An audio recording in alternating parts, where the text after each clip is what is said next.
So I'd like to call to order this regular meeting of the New Canaan Board of Education for Monday, December 5th, 2022. And first thing we'll do is the Pledge of Allegiance.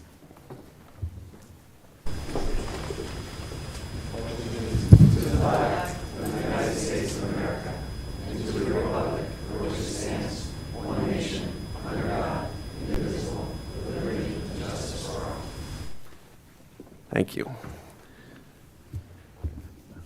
Next, we will review the agenda for tonight's meeting. Can I get a motion? Bill, second. Hugo, all in favor? Unanimous. Next, we will go to approve the minutes from the November 21st, 2022 meeting. Can I get a motion? Katrina, second. Hugo, all in favor? Thank you. Now we'll move on to comments from the public. To ensure the public's right to be heard, the board has set aside time during the meeting for public comments. 2 minutes will be allotted to each speaker and a maximum of 15 minutes to each subject. Would anyone like to make a public comment? Just please state your name and road. Robbie Hellman, Greenlee Road. Good evening. My name is Robbie Hellman, and I'm a senior on the New Canaan High School squash team. In my 4 years playing for the varsity team, I've not had a coach at a single Fair West match. No matter how hard my teammates and I work at practice and in our free time, our program lacks sufficient funding to bring a coach to any of our matches. This is the reality of New Canaan High School squash. As many of you may know, squash is a popular racket sport played by both prestigious private schools and growing inner-city programs such as Squash Haven and New Haven. As the sport has quickly grown across the country, New Canaan Squash has blossomed into a mature organization with both a girls' varsity team and a boys' varsity, JV, and thirds team. Similarly to New Canaan Hockey, our squash program has large rent-based costs. This year, we rent court time at the country school. While other sports like lacrosse, soccer, and football practice 6 times per week for an hour and a half or more, we practice only 3 times a week for an hour and 15 minutes. Even for this limited court time, we've already seen a significant hike in prices for facilities and coaching this year. Regrettably, our funding from the BOE has not kept pace with the growth in our program or the rise in costs. At a steady $20,000, the BOE's inflation-adjusted funding for NCHS squash has decreased significantly over time. That is on top of the fact that the funding already is comparatively low. This year, the BOE funded $2,747 per athlete for hockey, the only other rent-based sport, but only $570 per athlete for squash, leaving an unfunded gap of approximately $1,350 per squash athlete. With a strong foundation in our town, New Canaan High School squash is ready for its next chapter. One where our players have coaching at matches, one where we can practice 5 times a week, and one where our program cements itself as another high-quality sport in the NCHS sports portfolio. Please help us get there by increasing the BOE's funding by $10,000 per year for a total of $30,000 per year. Thank you.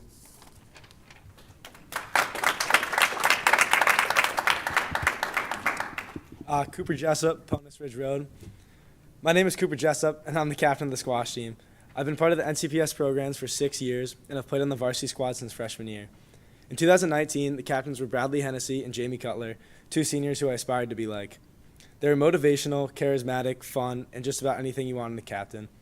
A combination of that captainship and simply 1 year of my high school squash prompted my love for the sport.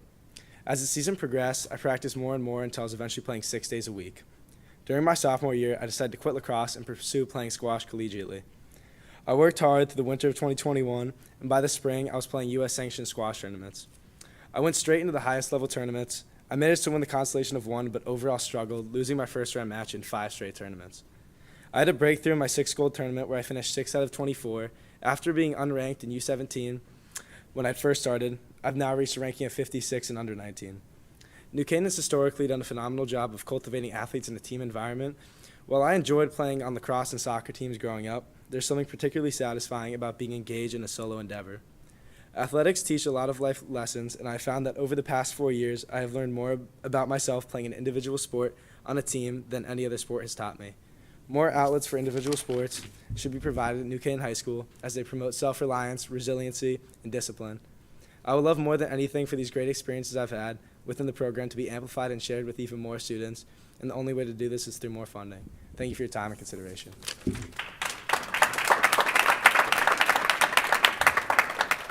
Hi, Liz Schmidt, Mill Road. I am the president and founder of New Canaan Squash, which is a kindergarten through 12th grade competitive squash program for public school students. We've been a part of the fabric of New Canaan High School sports for 16 years. We have a strong group of volunteer parents who organize and run every aspect of this sport, and therefore we ask little to nothing of the athletic department. Many of our volunteers stay on even after their child has graduated because we know what a positive impact squash has had on their lives. Several years ago, the BOE determined that non-CIAC sports or club sports, like squash, had value to the sport offerings at New Canaan High School. The original funding was put in place to support that effort, but it is not adequate for where we are today. We have proven our staying power and we have proven our commitment to keeping squash a sport at New Canaan High School. And now, as you just heard from Robbie and Cooper, we are asking to be financially supported in a way that we can afford the amount of coaching we need to stay competitive and win championships. Squash is open to anyone with a little hand-eye coordination. Anyone can strive to achieve their optimal performance. Squash is a life sport. You may not see 60 to 80-year-olds playing football, but you will see them on a squash court. Squash is non-concussive, a huge plus these days. Squash is international and played in 183 countries. Squash is offered at 78 colleges and universities. Squash is no longer considered an elite sport with the advent of urban squash leagues and public court availability. But this isn't just about squash. This is about any New Canaan High School student who wants an option for a safe, organized, competitive, fun winter sport. We are falling way short of financially supporting these excellent winter sport options and these committed student athletes. Thank you for your time. May I also just mention that we have many of our players who are not here tonight because they are at a match or still finishing up practice.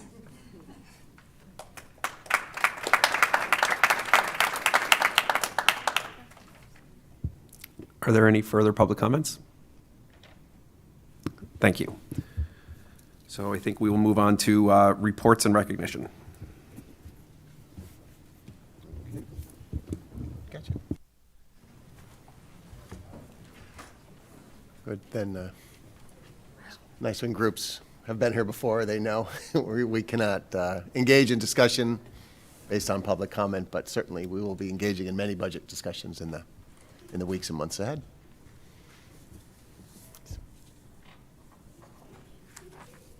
All right. Then thank you, Dan. We put on the agenda a report and recognition, a brief overview of the Portrait of the Graduate process. And I know that the board has been engaged in many discussions and presentations about the Portrait of the Graduate. So I just wanted to just very quickly give an overview. The board is welcome to jump in or to ask any questions or anything as we go informally, but excited to share that we are taking this next step forward in this process. So I wanted to make sure that the board was aware of that and the community is aware of that so we can start thinking about that design team, which I'll get to in a moment. Because I think it will take some thought because we want it to be as all-encompassing and inclusive as possible when we put that team together. So the phrase portrait of the graduate is something that's been around in education for a while, and what it speaks to is a collaborative process that brings people together from all different walks of life to discuss and identify knowledge, skills, and habits of mind that all graduates of a school district should have and should be demonstrating throughout their time in the school prior to graduation from that district. Certainly we could say that our mission, vision, values, and goals encompass that and encapsulate it. But the process of the Portrait of the Graduate is effective because it brings people together from different perspectives, and it results in a clearly articulated portrait that then can be used sort of backwards map into the processes and the scope and sequence that we have with our students going through from K to 12. So the portrait itself, that word portrait is intentionally used in that there's often a graphic representation of a portrait of the graduate that then will be used in the district, out of the district, otherwise to represent the best thinking of the design team as it's all put together. There are many positive benefits to engaging in this process around developing a portrait of the graduate. I think one of the most significant is that collaborative nature of the work. In essence, we look to put together a design team that would encompass or have about 100 to 150 people in a room together 4 different evenings as we go through this process, facilitated by an external group, to start with sort of setting the baseline of what the world is like today, looking at how things have changed, how things have accelerated. As we know, our students and all of us are living in sort of accelerated times. So we want to make sure that the portrait of the graduate is responsive to what the world is going to be like when students do leave our district. So of the 4 meetings, the first is about how the world has changed and accelerated. Then we look at the second meeting to look at essential skills and mindsets that'll be required of all of us, in this accelerated, changed world. The third meeting is to develop a shared vision with this design team to identify and contextualize the competencies that should be part of this shared vision for our community. And then the fourth is to actually create that portrait. The work obviously doesn't stop there, right? For a district, once that portrait of the graduate is articulated and built, we then will be using it when we talk about our district goals, when we talk about I mentioned scope and sequence, we look at our budget, we look at all of the systems and processes that we have across our district. The portrait of the graduate will help inform those, and that'll be a way for us to ensure that all of the steps that we take are aligned with those outcomes that we're driving towards. Again, it's knowledge, skills, and mindsets or habits of mind for our students. Certainly one of the challenges over the last couple of years has been the isolation that the pandemic created, and for many of us as we were working through different challenges. And one of the things I really like about the Portrait of the Graduate process is that it brings everybody together physically into the room to have these very important discussions together. Those are the generative discussions that lead to great outcomes that we really can't come up with on our own. And I think when we look at, and I know the board, we've been discussing a little bit about just the incredible wealth of knowledge and experience in this community, to be able to bring together leaders of business, in education, actually I have a little list here, from higher education, different social service agencies, families, educators, students are certainly a big part of this, and being able to bring people together from all walks of life to share their background, their expertise, and to help us to create this Portrait of the Graduate, which then becomes a type of North Star for our district going forward. It's something that we'll be revisiting, over time, and it may even grow. In some districts have taken this work and expanded it into creating a portrait of an educator, portrait of a teacher, portrait of a principal, portrait of other things, and we'll see where it takes us. But the first couple steps, which are those 4 big design team meetings, will be occurring in the spring. So generally it takes about 4 months, and we're anticipating it would begin in February and end in May. It looks like that would be the sort of the timeline for us. First, we're going to be meeting together with a smaller group and with the board. With the board's blessing, we'll set the dates because we'd like to set them so that all board members are available if you're interested in coming. And then we'll build that design team out. And again, between 100 and 150 people. So it's going to be a very active and I think organized, purposeful, and structured conversation, thanks to the facilitation from Battelle for Kids. And I'll just share, early in my career as a part of, it was a League of Women Voters initiative called Community Conversations About Education. And a group of about 150 people came together on a Saturday, and we spent about 4 hours or so having meaningful conversations about education and its purpose and why we do it, and what outcomes are we driving towards. And it really was a transformational experience for me as somebody participating in that. And what we came up with really did help inform that district and help it chart forward. So I see this as a very similar process, and I think the outcomes will be equally meaningful, if not more. for the benefit of the district and for our students going forward. So wanted the board to know that we're moving forward with this, and I'll get back to you with the dates, and hopefully we can set them up so that it'll be one per month, and it'll be in the evening, obviously, and the meetings are about 2 to 3 hours long. So once we have the dates, then we'll start getting some invitations together, and we'll get our design team built.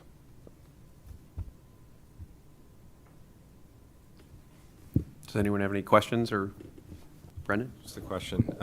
In terms of, the 100 or so people, is this, parents, PTC, PFA, that sort of thing? Or, what are the other groups you think are going to be involved? Definitely parents and community members as well. I think some of the community leaders that have really taken an interest in education through the years would be important to have in the room and hear their voices. Certainly students. We look at middle school and high school students certainly are in a good place to share their insight and feedback in a process like this. And then beyond that, I think that community members specifically who might have something specific to offer. For instance, if there's folks who work in the human resources departments or, know things or are involved with hiring directly in their companies or other things like that. Their processes have worked well in places that have invited higher education. So whether it's deans or provosts or presidents that can come and sit at the table and share some of that perspective as well. So you get some of that, what do they look for from incoming freshmen? We've got some great universities right in the area and folks that are living, again, in town that are involved with universities at various levels. There are also opportunities I mentioned before about the social service agencies in town, right? So they might see things a bit differently and see what some of the needs are as well. And so when we talk about, we're thinking college and career and all of that, but we also want to think about what it takes for students to excel and thrive while they're in our schools as they're moving through. So maybe mental health dimensions and things like that would be added from those kind of social services areas and things. So I think the strength of the process is to bring as many diverse perspectives to the table as possible. And I think that we are very fortunate to be in a community that has quite a diverse skill set. Great. Thank you. Thanks. Anyone else have any questions? All right, thank you. Great, thanks. And so we'll go to the action items, and the first is the first read of the budget assumptions and related priorities. All right. Do you want me to talk about it before? You want to take a motion in a second for a first read? We can do that. Can I get a motion for a first read? Erica, second. Brendan? Thank you. Okay. Thank you. I know I always try to get documents to the board in advance. I know you're walking into this one, but hoping that it's a first read only, so more conversation can certainly occur in between. It's been it's always a busy time, but sometimes are busier than others. And we have been working hard to develop the budget and wanted to make sure that we had an opportunity to discuss and talk through the goals, budget assumptions, and related priorities. Just to take a quick step back before we take a step forward, this document and the budget assumptions, as we call them for short, all flow directly from the approved district goals that we've been discussing over the summer and we approved back in September. The purpose of them, and there's a couple of them, but primarily their greatest value is in aligning the budgetary requests with those district goals and with the direction that we are moving as a district in general. So it's a way to make sure that as we build the budget from the ground up, as we do every year with everybody who's responsible for each dimension of the budget, that their requests and their initiatives are all aligned with the work that we're doing on a district goal level. So it's sort of that intermediary between the district goals and the budget document, because in essence, as you're very well aware, a budget document is a policy document. It's not an Excel spreadsheet. It's much, much more than that. And it really speaks to the values and the mission of the district and should be aligned with our greater purpose on behalf of children. So that's what the budget assumptions are sort of all about. So just to go through, what I was thinking I'd do is just highlight a couple as we go through, and can take any questions or do anything else from there, and then we can pick up the conversation again at the next meeting. It's organized similar to our goals, and as you know, the goals are not in any particular order. It's just goal 1 through 5. So the first goal we call is our student learning goal. So a couple of larger assumptions and then the priorities underneath. Assumption 1A is preparing all students to excel in a dynamic and complex global society requires a sustained focus on and investment in curriculum instruction and assessment.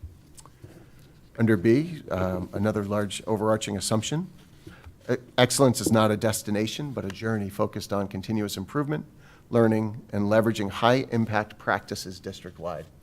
And you'll see B3,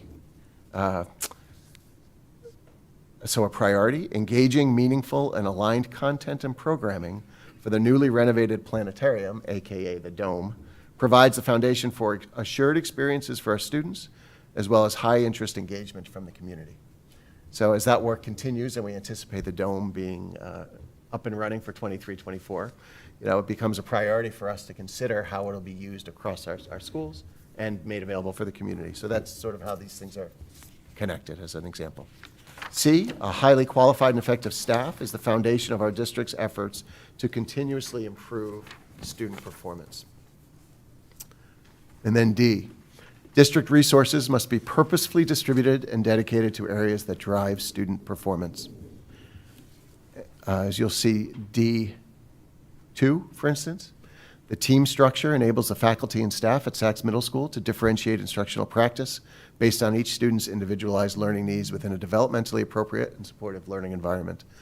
Or 3, a new initiative for us, ensuring early literacy for all students is the foundation of future academic success. Providing high-quality, research-based instruction to students with disabilities who struggle to learn to read is critical for achieving this goal. Early literacy will often minimize or prevent the need for future additional services provided within the district or from outside providers and associated costs. So that's clearly aligned with the Literacy Academy that we are developing. If you go down to 8, Roman numeral 8, beginning with a K-12 crosswalk between the newly designed computer science standards and the NCPS curriculum will highlight opportunities for growth as we look to expand that program for all of our students. And again, the goals articulate a little bit about computer science. We go into goal 2, which we consider our communications goal. A couple of overarching assumptions. Responsive, clear, and timely and inclusive communication is the result of purposeful planning and thoughtful action. And so with that, a continued focus on our newly implemented website ensures it continuously improves in meeting the needs of all stakeholders while also streamlining the publication process to help ensure content is timely and relevant. We saw that with our unanticipated closing on Thursday morning, which I'll talk about a little bit later, but it worked well. And B, effective communication with families is essential to creating the conditions where all students can excel. We get into goal 3, which is our TEPL/teacher quality goal. Some of these are certainly consistent, like consistent access to meaningful coaching. Professional learning and peer collaboration at all levels is critical to attracting, developing, and retaining highly qualified and effective administrators, teachers, and staff. And there's a few, Roman numeral 5 and 6, that focus on us being responsive to the shortage of staff that we're experiencing across the board in certified and non. And 5 is a focus on the recruitment and retention of highly qualified candidates for all positions, certified and non-certified, helps ensure our professional learning community continuously improves through staffing changes. And then 6, identifying and highlighting non-monetary compensation opportunities for NCPS employees helps improve with recruitment and retention. We've had some very interesting conversations about this already and starting to think about, what other, beyond salary, what other opportunities are available for members of our community here, and how can we make sure those things are communicated clearly and used as a part of recruitment. So look forward to getting into more conversations with that with the board. Goal 4 is our school climate goal. And so A is healthy, safe, and secure learning, work, and transportation environments are integral to the educational success and socio-emotional development of students.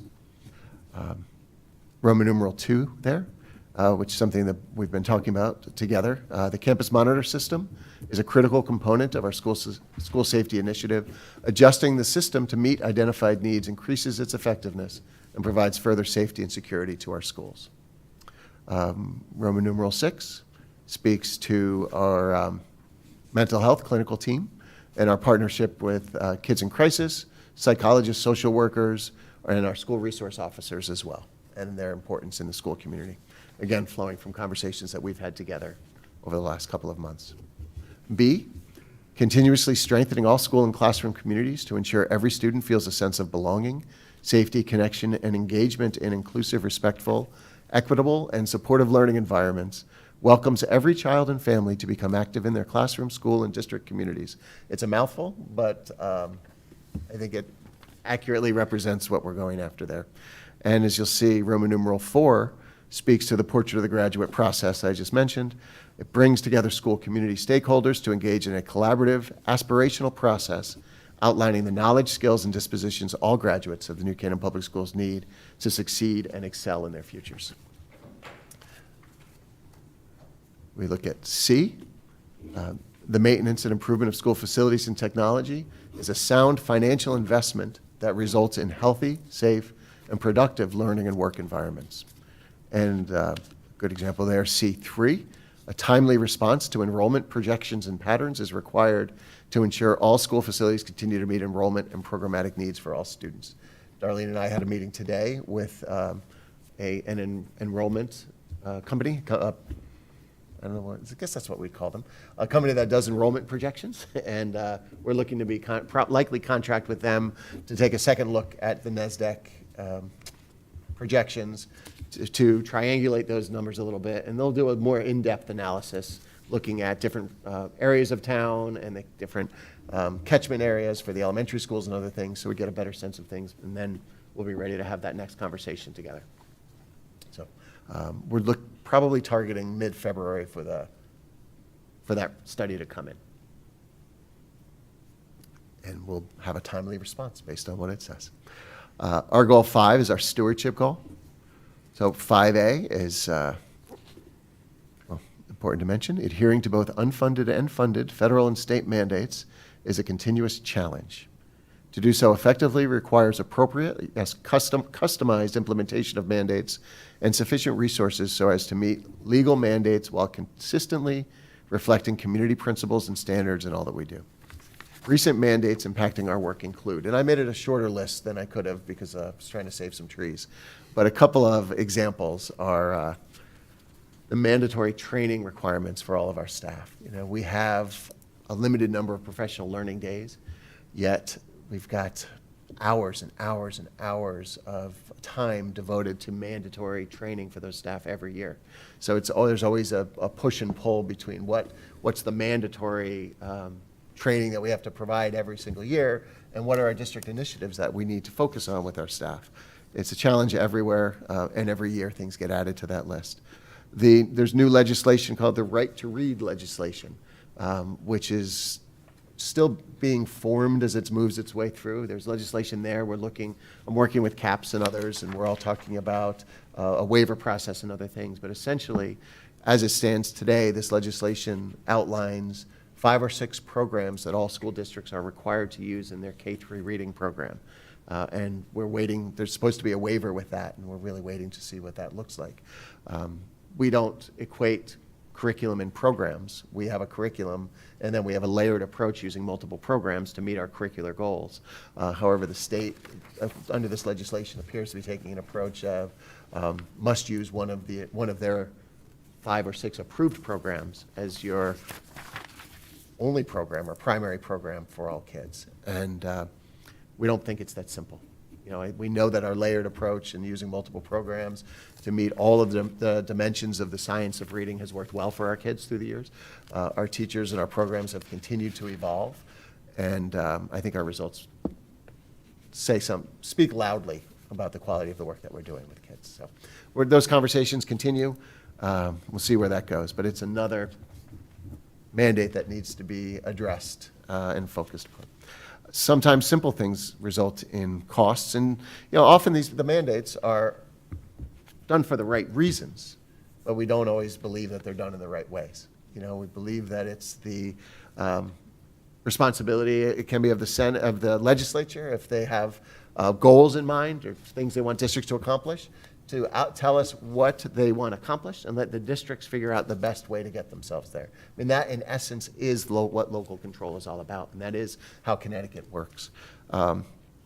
But even the best intentions sometimes lead to additional costs. For instance, Roman numeral 11 at the bottom, the state made the decision to increase the age in which students are eligible for special education services from 21 to 22. That's for the right reasons. We want to help the children, help the families, of course, but it also adds cost onto districts because that's another year that we're working with children. Not saying it's the wrong decision, but it's another unfunded mandate because of the resulting that, it winds up costing. So the mandate conversation is a much longer one, but just figured here's a couple of concrete examples just to let you know.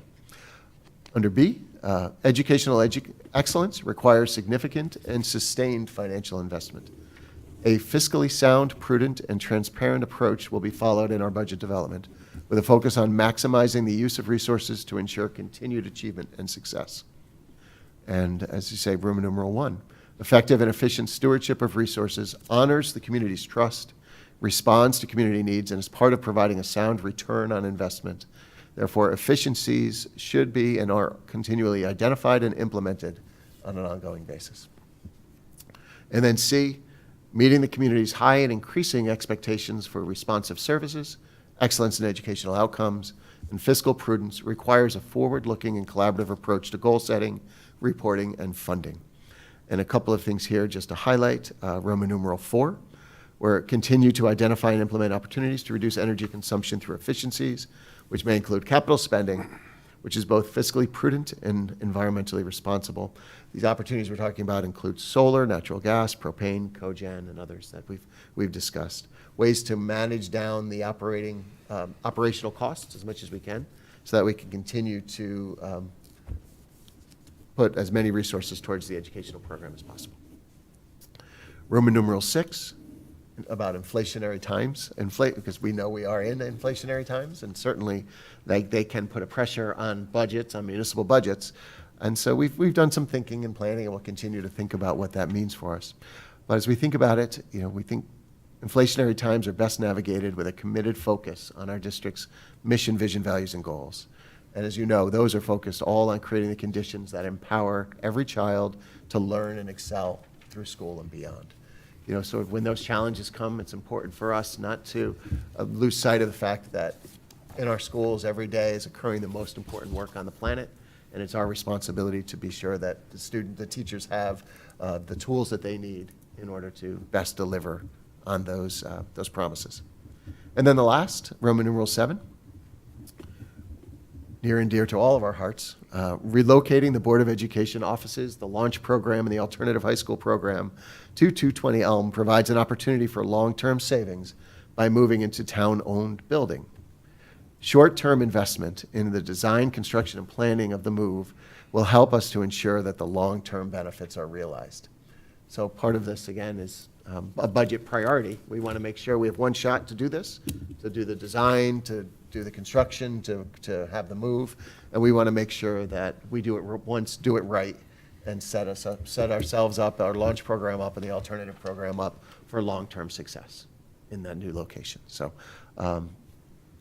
hit just a couple of the highlights, but as hopefully it's quite clear, there's a straight through line to our district goals, to our budget assumptions and those related priorities, and certainly glad to talk about it more now. Or I know you're just seeing this for the first time, so can also pick it up next meeting.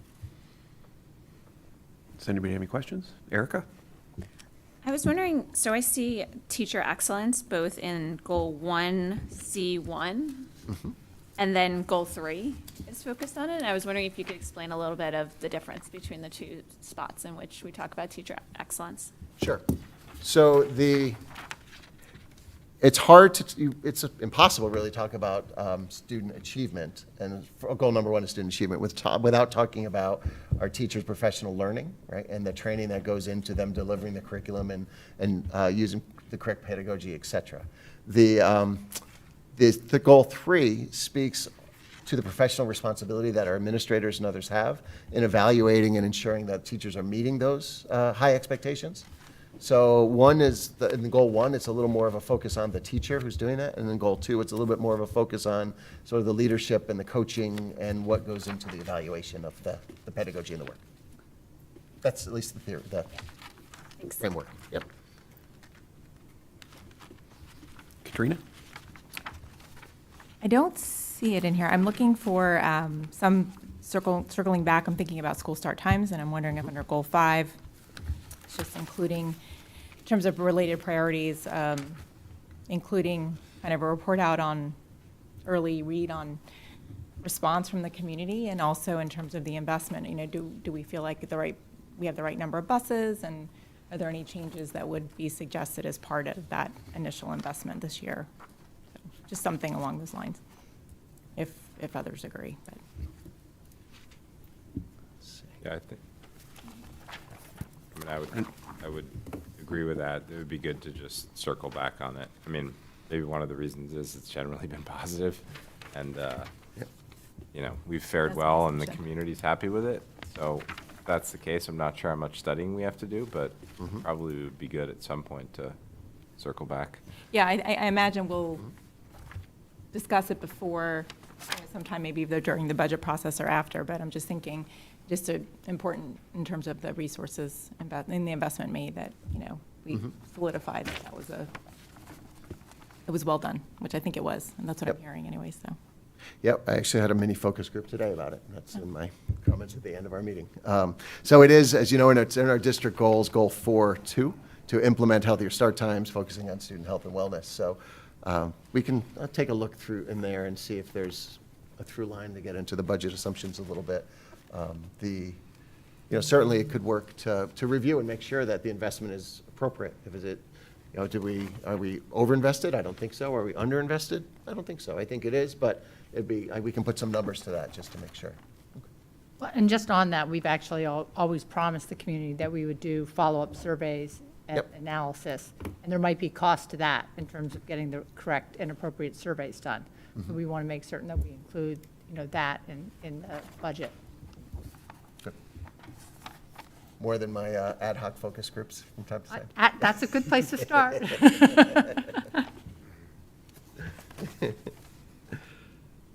Great. Yep, we can. Anyone else? So I had a couple things. Let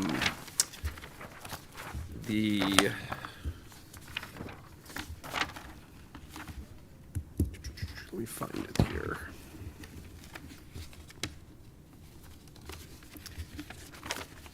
In Goal 4,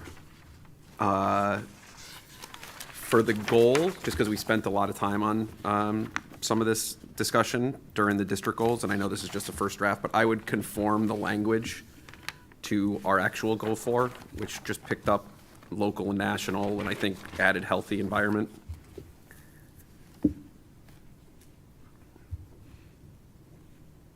Got it.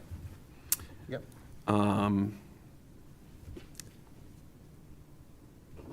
And you have, and then in 4A4, I know we have the SRO down in 6, but I would probably reference them in 4 as well.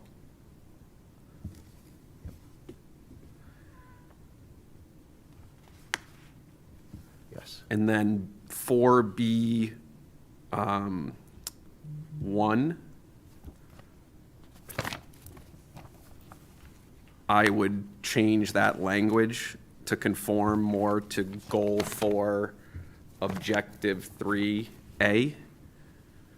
Because I think we all know we spent a lot of time on that. So for 1 and 2, I think we should just try and make sure, for B1 and 2 in the budget document, I think we should just try and make sure we're as consistent as possible with. With the language out of the goal. Yeah. Yep. Got it. Do that.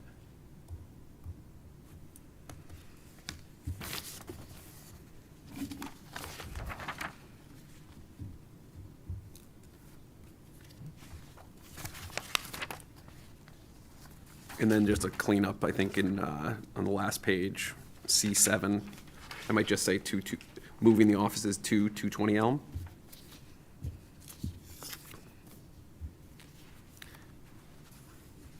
Yeah, it does. Yep. And then, if possible, after the meeting, could you distribute a black line versus last year's? Sure. Okay. Sure. Yep. Easy to do. And then I think between meetings, people have more time to look at our goals and try and see where they sync up or where people might have some more comments or questions. Right, and what we can do between now and end of the week is make the changes we're talking about here, get that together, and send that back out to everybody prior to the budget workshop on Monday night, too. Okay, Because we can have more discussion there, and then look to vote on it on the 19th. okay. Perfect. Thank you. Any other questions, comments? Okay, thank you. Great, thank you. Next action item is a first read of the 2024-2025 district calendar. Can I get a motion to accept a first read of the 2024-2025 district calendar? Penny, second, Phil. All right. You should have in front of you a copy of that calendar. As I mentioned, there are some complexities in this schedule that I think are worth discussing, and I have a little history that could be shared as well. Yeah, this should be, is it 23, 24? We have two. 'Cause- Let me see. There's only one. This, you're right, this is the 23, 24. You don't have the 24, 25. I have a copy here, but that's not going to do us. It is in the update, yeah. Okay. My apologies. We can all get it. Can we You know what, copy I this wonder, quick? is it on the back table perhaps? It may be. Is that the 24, 25? Fantastic. Makes that a little easier. My apologies. I'll have to start dinner a little earlier next time so I can get here a little bit earlier. Nice. Yeah. Thank you, Hugo. This will make it much easier to discuss. Thank you. Erica, let me see, because I printed one up in case they made changes. Good. So we'll start with the 24, 25. We have a first and a second, so as it comes around. I mentioned earlier there are a few complexities to just the way the calendar falls in 24, 25. And so I wanted to talk those through with the board a little bit. No decisions have to be made. Again, it's a first reading, but I think there's some opportunities for some good discussion. As you see, we'll just kind of walk through it from month to month a little bit here, and I'll hit a couple of things. One is this calendar in front of you has us starting our school year with staff on August 21st, which would be convocation, and then having students return to school on Monday, August 26th. And they would go to school those first 5 days, and then that would go into the Labor Day weekend, and then 4-day week, and then back to 5. You see in September, we have Labor Day off, and October, Rosh Hashanah falls on October 3rd. November, there's Election Day, on the 5th, which is a professional learning day for staff. And Thanksgiving's later this year than typical, with the 27th being the half-day Wednesday going into Thanksgiving, and then the 28th, 29th. It'll be a cold turkey bowl. Going into December, and you'll also see this on the other calendar, and that's the second action item around calendars for tonight to discuss.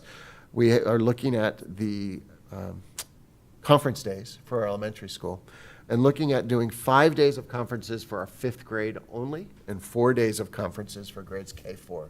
What we're finding, and again, we can talk about this more in the next item, but we're finding that 4 days with 5th grade and the 2 teacher teams, it doesn't give us enough time to have the meaningful conversations with families that teachers really feel they want to have.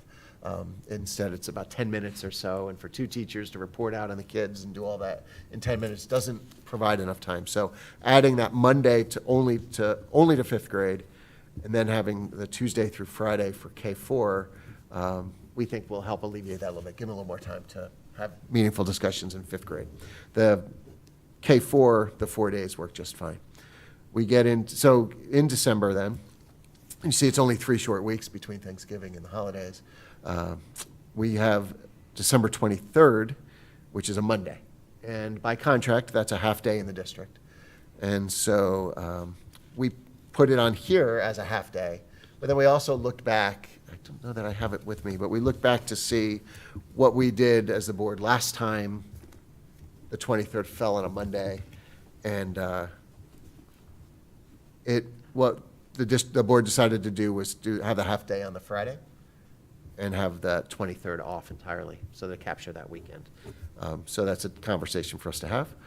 We get into January, you see, February, you see, and now the board has in the board's policy around the calendar, one of the guidelines is wherever possible to have the Friday off prior to the week off for at least one of the breaks in the winter. So the February break is typically where we do that. So February 14th, Valentine's Day, right, would be a day off for school, but a professional learning day for staff. And then our winter break is the week of the 17th, which captures President's Weekend. March is always a March. Generally, there's no days off there. And then the April break here is again a little tricky because Good Friday and Easter are later that year. So Good Friday is on the 18th of April. So it's the 5 days, 14th through 18th, and then Easter is on the 20th. Memorial Day on the 26th. If nothing changed in this calendar, our last day of school would be the 10th of June.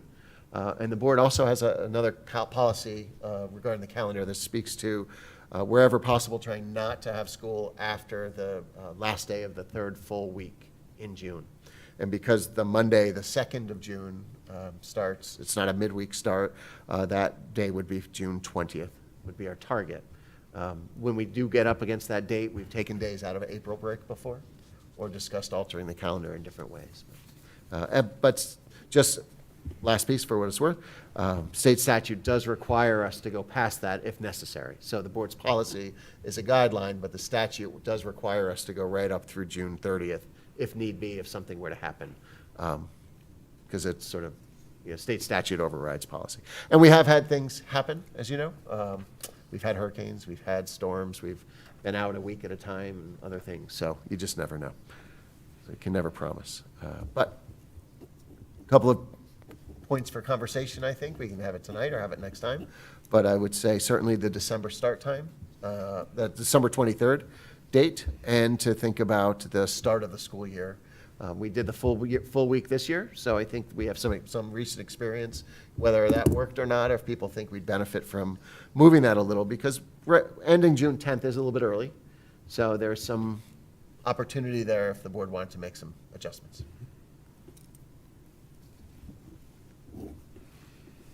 Katrina? So is Yom Kippur fall on a weekend? It does. Okay, I see. Yep. Yep. And if we were to take the 23rd off the calendar, would the 20th, is there thinking around that being a half day versus a full day? Yeah, it does have to be a half day because contractually, we have half day before Thanksgiving and a half day before the winter break. Got it. Brendan? Yeah, I mean, I would suggest making that change in December. And then I might just suggest, I actually think the full week in August is fine. So I'd be fine with it the way it is, starting on the 26th of August, or, giving people an extra day of travel or whatever and starting on the 27th. The 10th is a little early, but it's also, just gives us more flexibility. So. Hugo? So would, moving from the 23rd to the 20th, does that mean we have to add, does that mean we would end on the 11th of June? Correct. Yep, at that point, it's a one-to-one swap. Any day that we remove, we add to the end. Yep. Yeah, I'm totally fine. I think it actually makes, I think it makes more sense to have a full week. I know a lot of parents have complained over the years that their kids go to school for a day or two and then have a weekend and then have a full week. I can see both sides, but I think that's fine, and I'd agree that definitely switching the 23rd to the 20th for a half day and bumping it out to the 11th in June makes more sense. Penny? So I also agree with making the 23rd a full holiday, and I would just say I think it's sort of silly. I understand it's our contract. I don't think it's actually what was intended when the contract was done to have a day that's the 20th, 5 days before Christmas have to be a half day, but I know. I see why we have to do it. So I would just say that maybe that's something that next time we go to negotiations, we can sort of clean up Yeah. in a way Yep, that and makes sense to. we had that same conversation last time with unions and others, and I absolutely agree with you 100%. I will share that some of our folks with the youngest kids said it doesn't really matter what the day is, they just know they're going on vacation. And if you want us to be here all day, you're going to need to come. So it was, so there's a reason for it, but I think it's, I agree with you, it's so far from the Just- holiday. I mean, Yep. it's the only time I've ever seen it like this, but, I mean, Yeah, yeah. it's not a big deal, but it would be nice. I agree with all of that. I was curious, June 11th as an end date, have we ended earlier than that in any recent history, or is this going to be pretty much the earliest that we've? Well, Depends. yeah, we make our plans and On then the weather calendar, comes, Before right, we see so- what happens with snow days. Yeah, I don't think it's an anomaly, so to speak. I think that, like, if we look at our 23-24 calendar, our last day anticipated there is the 12th. Yeah, So it's in the ballpark. yeah. So I agree with the making the 23rd a day off and making the 20th a half day. For the December parent conference days, basically, the only change is adding a 5th day for 5th grade. Correct. So K through 4 is going to be the 3rd through the 6th, and and 5th is going to be the 2nd through the 6th. Correct. Okay. Yep. And it will be a little challenging because it's immediately after the Thanksgiving break. So I know for families to arrange what they have to arrange to make that work could be a little challenging, but we'll make the most of it. This year is just so everybody knows, it's June 15th is this year's calendar day. Yeah, I don't go back as far, but I've seen it go as late as like the 17th, I Yeah. think, or possibly 18th. So it feels like, yes, a week earlier than that is also in the range, but much more than that might be. Right, and this is the 24-25 calendar has a shorter holiday break because of where Christmas, New Year's falls and other things. So another, I guess, question, just because we spoke about it last time we were doing the calendar. So I think, so Yom Kippur is on a weekend, so that's not an additional day here. October 14th, 2024 is Columbus Day, and I guess the question is, does the board want to kind of have that discussion again, either now or at the second read?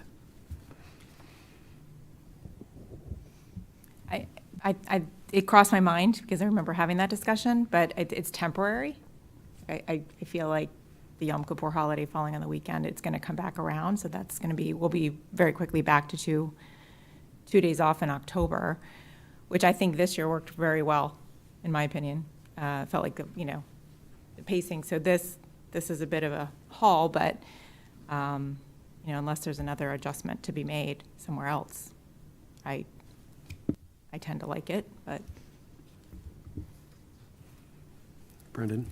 Yeah, I'm in the same boat. I think this is, you have one day off each of September and October, and I think it works well. Okay. So we're talking about adding Columbus Day, and the concern is that this is kind of a one-off, this is kind of a one-off this year, and we're going to end up needing 2 days. Or will it still be 1 day, though, because of Rosh Hashanah? Because this year was actually kind of weird. This year, if we did have Columbus Day, it would have been pretty tight. I feel like we had a couple days, and then there was no day right off. Is that what that would happen again? I will say, last year after, I found it hard. I didn't. My thought last year when we looked at this calendar was that I didn't like the fact that I felt like, and I don't have this year's, but I felt like we were. Maybe this is it here. We were getting a little too close to having to go into the weekend if we ended up with like a snow day, and I didn't think about that. Seeing us in this calendar year ending so much earlier, only having 1 day off, and then Columbus Day also being later, because I think Columbus Day would have been earlier. It's the 9th this year.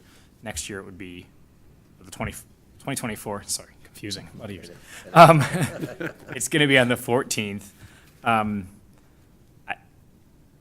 I'm not opposed to it. I will say I did get a lot of feedback from the community, particularly the Italian community, not just my wife, but In fact, when I got home that night, she was on the phone with her cousin, who's a teacher in Rhinebeck Public Schools, and she's like, "He did what?" So I do think that, I think we were talking at the time about adding, making it a combo, Indigenous Peoples Day and Columbus Day. And I did spend some time speaking to a lot of people. I felt like maybe I made that decision a little too hastily, predominantly because in my mind, I thought we were doing it for an extra day off. And then I was reminded that people actually do like having 3-day weekends with their kids sometimes. So I would not be opposed to adding Columbus Day back. So I think one question, right, is I feel like this calendar actually sets up reasonably well if we wanted to do that. The question is, in other years, is it going to set up and create, more issues and a more difficult timeline? So I guess what I would suggest is maybe we look at some past calendars and maybe look at like the 25, 26 calendar, just to get a rough sense, and I'm not trying to add more to your to-do list, but just to see Just the first- if it, just those like, first couple of yeah, months. because I don't think you necessarily want to be yes this year, no this, you pulling it back. So, but if you can make it kind of work on a reasonably consistent basis, then I think it might be worth further discussion for the second read. Okay.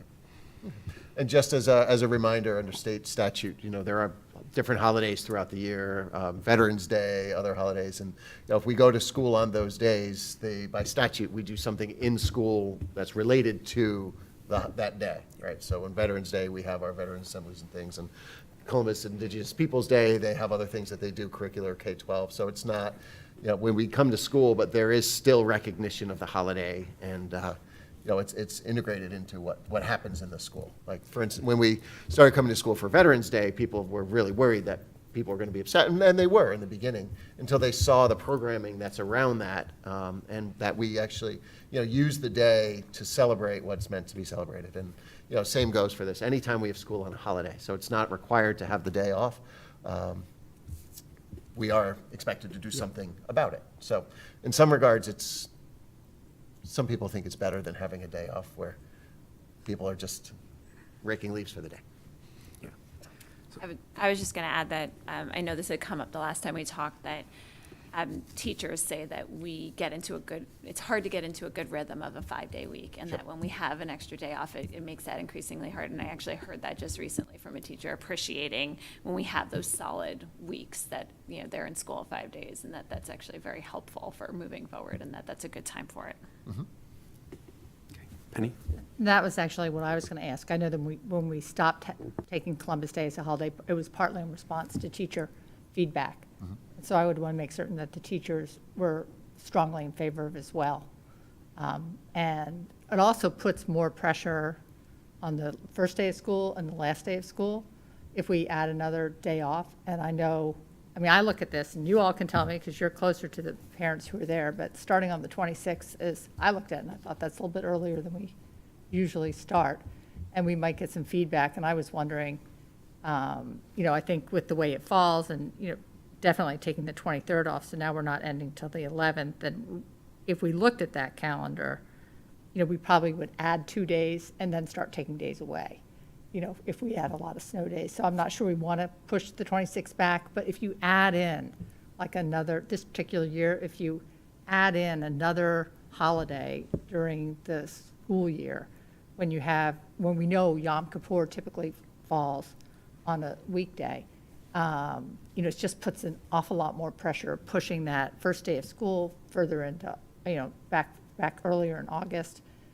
And these just seems to me that the district calendars have worked more easily the last few years without Columbus Day on them. Not that I have anything against Columbus Day or Indigenous Peoples Day or anything like that. I think it's a great day, but I know it also puts some pressure on families that don't get it off. Hugo? I'm just curious with, you mentioned Veterans Day. It happens to be my birthday, and I do remember always having it off growing up. And Right. I didn't even remember that it's been a while since I was in school and I had it off. When did that change here? Because it is still a national holiday, isn't it? It is. Yeah. Yep, oh, yeah. And it same goes, we can have school on those holidays as long as we do something to honor the holiday in the school day. Bill maybe has been here the longest. Do you recall? I don't recall, but it's been a while. It's been probably not since you've been here, right? No, we've had Yeah. school on Veterans Day, and we've had some really excellent programming around it. So you always had an assembly on your birthday. If you had gone to school on Veterans Day, you would have had assemblies. Yeah. Thinking those that still would have rather had it off, but Yeah. Julie? So I think on Veterans Day, we do a great job with our assemblies, and it's awesome and very well thought out. For Columbus Indigenous People Day, is it left up to the teacher if do they focus on both Columbus Day and Indigenous Day, or is it left up to the teacher? I know there's a large Italian. I know, I've seen So what usually- Mary puts out. Yeah, for so the usually teachers. our social studies coordinator puts out guidelines to at least all the K-8 staff and what's developmentally appropriate and where it all fits into the curriculum. And so there's guidelines for them, the teachers, to follow on those days. And usually even the days up to the holiday. So people might do things on that Thursday or Friday, or they might do it actually on that Monday, but there usually is a set of activities that the teachers do, and I've seen it in her newsletters going out to the teachers. I don't have examples off the top of my head, but I certainly, could get more examples from Mary, but I have seen it going out in her newsletters to all the staff. I just wanted to add that I thought that the programming on Veterans Day was remarkable. I mean, and it's been a benefit of the last couple of years that they've allowed parents to zoom in and watch. And I mean, it was incredibly meaningful this year. We had 3 parents of West School students come and speak and bring artifacts from their service. And I found it incredibly meaningful. And I was so glad we were able to do that. Yeah, it was the first time in a couple of years. So we really talked about it a lot with our principals. Yeah, they did a great job. so I guess just for understanding, like, do we remove, because it's been a while since Veterans Day was removed, and I think it was only a few years ago that Columbus Day was removed. Were they swapped for other holidays? Or was the objective to, like, because I can see that being a disruption for teachers to have so many chopped up weeks, or was it to shorten the school year? It was a combination. I think in part it was a school year where we had an unexpected closure in the beginning of the school year. And I think that was right around the time one of the hurricanes came, where we had a 5-day unexpected closure right in the beginning of the year. So it was to recapture the day was a part of it. And then it was also feedback from the staff that, not having a solid chunk of time. I mean, we talk about March a little bit. March is always a tough month because there's not a single break. But if you talk to the staff, they'll say they get so much done because they're just in a rhythm, and things are, and so it was a little bit of both. So I had one other question, I guess. So say we have a couple snow days and you go from the 11th, the 12th to the 13th. Does this calendar have the 2 extra days that you could drop if you needed does, to? yep. Okay. Yeah, so this calendar plans for 182 days. Yep. Yep. Which, I always hesitate to shorten because the day, that's our most important thing, is the time that we have with students in the class. So, we've had to do that a couple of times in the past, but that's what it is. It's just backup. From March. Thank you. I'm not sure what those lessons would look like. It's a Monday. The only other thing that might be helpful for the second read discussion is just a little, and maybe some of the other board members all have it, but just some of the back data on how many snow days we've had. Yeah, I was actually going to comment on that because we went through a period of time, remember when my kids were in elementary school, where there were a lot of snow days year after year. It was a band of time, and it's like the weather patterns, and I think when you go through those years and you're into the 3rd week of summer, you just recognize that, like, nothing's happening. The kids are checked out, everyone's ready, so I just think from an educational perspective, we try to, you try to set it up to balance and protect that last week of school so that it's meaningful for kids. Yeah, those were the years where we didn't have Halloween back to back, right? It was the Yeah. storms that It came wasn't right even around that snow, time. it was the wind. storms in the Storms. fall. Yeah. Yeah. I think one year we had 8 or 9, maybe, something like that, Yeah. at least. back in 2011, my first year here as the high school principal, storm came through the weekend before school started. We were closed for a week and a half. Yeah, so you just don't know. And nobody's saying storms are going to get less intense. Okay, just to be prepared. Yep, yeah, I can get those. I can get some dates and some snow days and get some more data. And if anyone has anything else that would be helpful in the discussion, just let me know. We'll pull it together. Good. Thank you. And the other item, if you don't mind me just jumping Nope, go right for to it. that, is simply, it's a change in the calendar for 23-24. And that's just simply to add the Monday, December 4th as the fifth grade conferences. So it's to add that fifth, instead of waiting till 24-25, we said, let's just do it to 23-24. It was too late to do it for this year because they start tomorrow. But figured that we could make a change there if the board's amenable to it. Doesn't change anything as far as last days or anything, it's just one more half day for fifth grade only. And there's a little bit of a cost involved because of the dismissal for those kids. So we run the dismissal for the fifth grade students, and then we'll come back and get the sixth graders after. Does anyone have any? Penny? I'd make a motion to make that change on the 23-24 count. Well, do we do that now or that second read? You know, we really don't change the calendars. I think we can do that now. It's not a substantive change, and I don't know even that it's something that the board needs to. So I figured we could just do it just to cross our Ts and dot our Is. My only request would be to maybe pick a different shade. Yeah, that's true. The Fair purple's enough. hard to see. All right, so We can do can I get a motion to adjust the 2023-2024 district calendar to add one conference day for grade 5 conferences on Monday, December 4th? Motion, Penny, second. Katrina, all in favor? It's unanimous. Great, thank you. Thank you. And now we can go to comments from the public. Seeing none, announcements and future business. Sure. Thanks.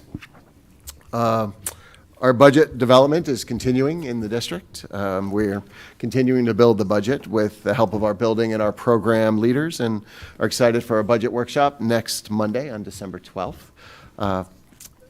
Couple of bits of information. On Friday, CES hosted a legislative breakfast with area representatives and senators. We had a robust discussion about various things, including special ed costs, state funding formulas, mediation costs, the reading legislation that I briefly mentioned, and staffing shortages. Talked quite a bit about that. It was good to have regional legislators together with superintendents for the discussion, to be in the room together. We've tried to do these things virtually before, and it really isn't the same. So we all, before leaving, committed to having more of these discussions in the future. I've also reached out to a couple of our local legislators who weren't able to make it, and just to touch base with them on our priorities, hear their priorities a little bit, and make sure that they all have my cell phone number, so that if they're sitting in session late at night and something comes up related to education, they can reach out to me directly and get some feedback. Also let you know, for our next regularly scheduled meeting, so that's not the 12th but the 19th, I've invited Bethany to come over from Health and Human Services, Bethany Zaro, and she's going to give the board an update on the New Canaan Urgent Assessment Program. That's the program that we're running through Silver Hills, and they'd use some ARA money to do that. Anecdotal feedback about the program has been very good and very positive, and I think it'll be a great opportunity for the board to learn a little bit more about that, and for the community to learn about that too, because it's something that's available. We talk about it through the school's lens, but it's available to anybody in the community that could just make a phone call and schedule an appointment and get over there if need be. So knowing that the needs are great everywhere, I thought that it'd be a good opportunity before we go into the holidays to make sure folks are aware of that program. And then just briefly to share, as you know, we had to close West unexpectedly on Thursday. Luckily, the week before, we had gone through our closing procedures just to review them for the year, so we were timely in that. Of course, there's no code for the one building closed, every other building open scenario that we had. So what happened, just so you know, first, we don't have to make up the day, as you saw in the email, because of the 182 days. So West students, if there were no other unanticipated closings and we went through the school year, West students would do 181, everyone else would do 182, and everybody ends on the same day. So that's just important to know. What happened that morning was the They ran around, went to the buildings and checked them between midnight and 2 a.m., and there's power at all 5 of the buildings, and we were okay. And then around 4:15 or so in the morning, a tree fell down, and it made a mess of the wires, took down 2 poles on Ponus, shut down the road, and killed power to the school and a couple of other spots. Initially, Eversource told us they'd have power restored at 8:45 in the morning. So we worked on that, because it was about 6 in the morning, 5:45, 6 in the morning, talking with them, talking with Dan, talking with the team. We worked on that assumption at 8:45 or so. Even if it was a little bit later, we thought a 2-hour delay would do it. We'd be able to get the kids in by 10. Eversource got on site. We got on site and took a look, saw that there were 2 poles down, that the road was closed, that it was a mess. It just wasn't going to happen. So when we talked to them again, they said more like 11 or 12 o'clock, and we just couldn't do it. So that's why we had to shift to close. Power was restored, I think, a little bit after 11 or so, but we couldn't have gotten the kids in, and done that. And of course, if we don't have power in the building, it impacts the water, it impacts the heat. The generator keeps some lights on, but it's not enough to power all of the systems that you need to have school. So we made the best decision with the information that we had. I never liked changing the decision midway. When we called the 2-hour delay, we really did all the diligence that we could, but once we saw it, we just knew we couldn't do anything about it. So that's how that unfolded on Thursday morning for West. I will say our staff came in, made a great use of the day, and because of that, they don't have to make up the day either, because contractually, they have a certain number of days they need to do through the union contract, and fortunately, they came in the morning, they did their day, and so we'll all, if all things continue, have the similar last day of school across the district. Also, just to share, I mentioned the school start times. I did have an opportunity to talk to a group of about a dozen or so parents today. Just ask them casually in a group just how things were going with school start times, and the feedback was very positive. There were some 5th and 6th grade parents there as well. They were positive about that time, and actually somebody said something. They asked a question about it, about 5th, 6th, and said, well, I heard that's pretty tough. And the parent jumped right in and said, it's not. She has a 6th grader, and it's working out really well. So she's doing a little bit of homework in the morning, he's going in, and, no complaints. And the high school parents that were there really shared that half an hour really takes the edge off, is the phraseology that they use. Sort of makes it just a little bit calmer for kids in the morning, because they are staying up late, and they are seeing positive differences. So I know it's just anecdotal, but I want to just share that a little bit with you as we go into the holidays, because I think it is really good news. In the elementaries, same feedback that it's going well, and the families and the kids are appreciative of the change in time.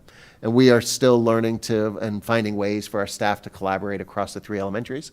Now that they're on the same schedule, as you know, that helps and facilitates those conversations. And then last, but certainly not least, on Sunday, our Rams football team beat Cheshire in an excellent game. It was a great day for a football game. And the team played well on all sides of the ball. It was really a great outing. So now we are in the state championship. It'll be Saturday at Central Connecticut at 2 o'clock in the afternoon.